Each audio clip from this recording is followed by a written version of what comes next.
Hey y'all, Kelly Whitney here with I don't know if this is another thing that older black women should tell younger black women, but don't. But we need to talk about it. I read this article in the New York Times. It told the story of this 20-year-old black girl named Marquita Senegal. She lives in Louisiana. She was in community college going to nursing school. She had 9-month-old twin girls, and her boyfriend shot her in the back and killed her. The article is called The Killings of Young Mothers by Sarah Chodish. It's a startling statistic. In the United States, a woman's risk of being killed grows when she becomes pregnant and after giving birth by about 20% on average. This increase is entirely driven by the murders of America's youngest mothers. When women under age 25 get pregnant, their odds of death by homicide more than double. This is just one of their stories. They're both 20 years old, living separately at their mother's houses. On this late spring night, their daughters are with them in their father's bedroom, listening to the couple arguing. The fight is loud enough to wake his mother, sleeping in the next room. She tells them to cool off, that Marquita should go home. Marquita starts packing to leave. His mother goes back to bed, but the arguing continues until, pop,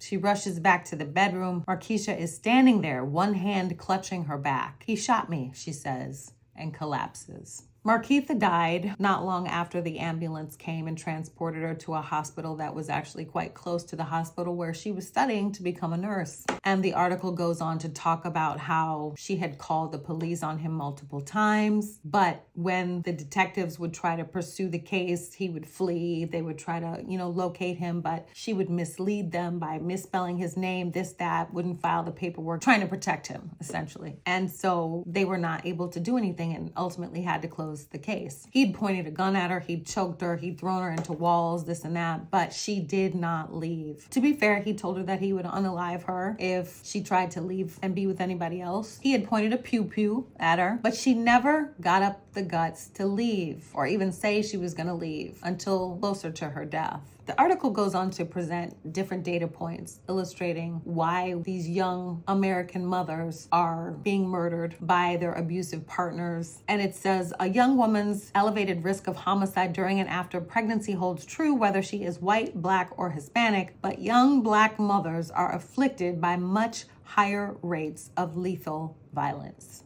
If you're in an abusive relationship and you have not left yet, you've been warned that your life could literally be on the line. It's not cute that this person is behaving the way they are. It's not your responsibility to try to fix them, to try to look at their potential. You need to deal with the reality of the situation, and that is that you are in potential danger. I'm not saying it's not tough to leave situations like this. I can't say that because frankly, I don't have the experience. I've never been in a physically abusive relationship. I think I mentioned in a previous video, I had one boyfriend once throughout my life who yelled at me one time too many and I dropped him. He yelled at me a few times and I dropped him because to my mind, if you can raise your voice and just fly off the handle like that, you're only this close before you raise your hand. And see, me, we're going to have problems because I'm not going to take it. And we're women. We don't have the physical strength to be scrapping with men. We don't. What you have to do is when you realize that the situation has gone bad, you got to exit.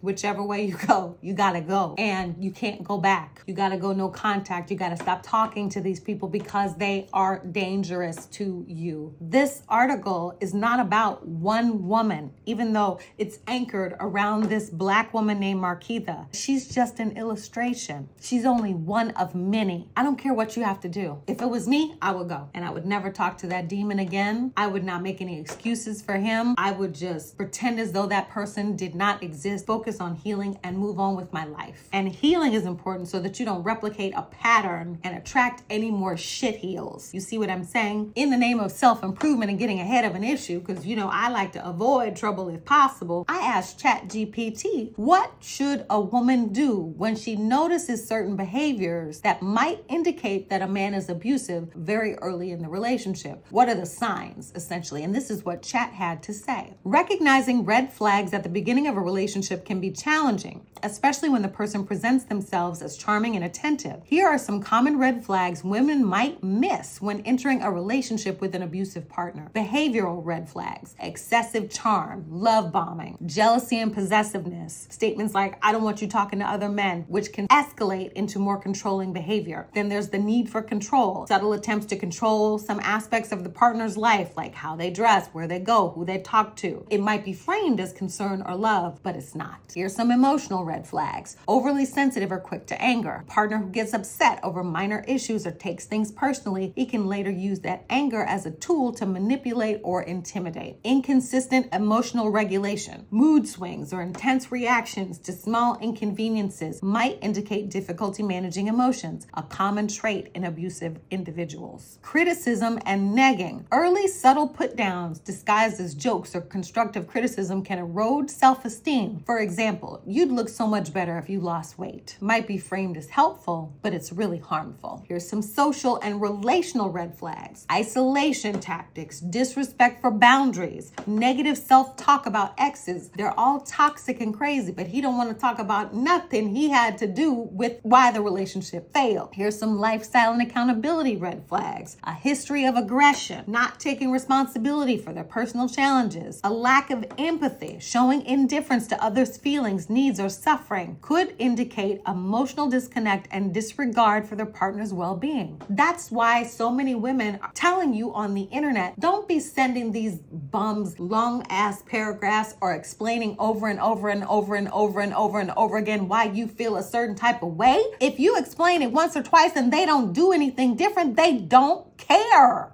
Now, what to do if you notice these red flags? 1, trust your instincts. If something feels off, take it seriously, even if you can't pinpoint the reason. You don't need to be hit over the head with a hammer to know that something is wrong. Seek input. Friends and family often see concerning behaviors before the person directly involved. If someone you trust, if your real life internet auntie says he ain't no good, girl, think you should get away from him, listen to her. I'm never one to encourage you to listen entirely to what other people tell you to do, but sometimes you need to listen to somebody else who may know more than you do or may see things that you don't see because you're too close to the issue. And the last one is set boundaries when you see these red flags. Establish clear boundaries early and observe how they respond. A demon's not going to want you to set any boundaries because how dare you attempt to restrict their access to you? Who do you think you are? That's your indication that that's the wrong man for you. If you're in a relationship and it has turned violent, don't try to explain anything. Please.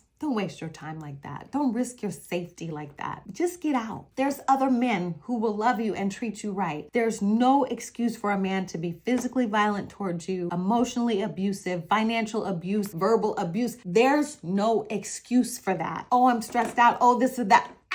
Who gives a There's no excuse for it. You're a human being. You deserve to be treated well. Period. End of story. If the older Black women in your life are telling you, if they've tried to sit down and explain to you why you need to stay away from this person, you need to listen sometimes. Even if you don't understand or even if you don't believe it, set some tests to prove or disprove what that older Black woman might be trying to tell you. Evaluate how you feel on the inside. Do you feel safe? Do you feel like this thing could go sideways on you? Do you feel like things will get better? Why? There was a piece of the story where Markeitha, her dad saw her the night before she died. She had called him to get some gas money and he lived close to the boyfriend's house, so he drove it over to her. He felt that something was off, but he said, I'll talk to her about it tomorrow. She's probably just tired from raising those kids, but he never saw her alive again. Now, when I read that part of the story, what struck me was you're laid up with a man and you have to call your daddy to get gas money? Why are you with him? You're laid up with somebody and you got to call another man to get gas to put in your car to get to work. Something's not right about that. Y'all need to be practical. And when you decide to have children with men who are dodgy, I don't know about that. I really don't. I think you should think more carefully about that decision. But that ends my TED Talk for today. I know this one was a little heavy, but I'll see y'all tomorrow. Bye.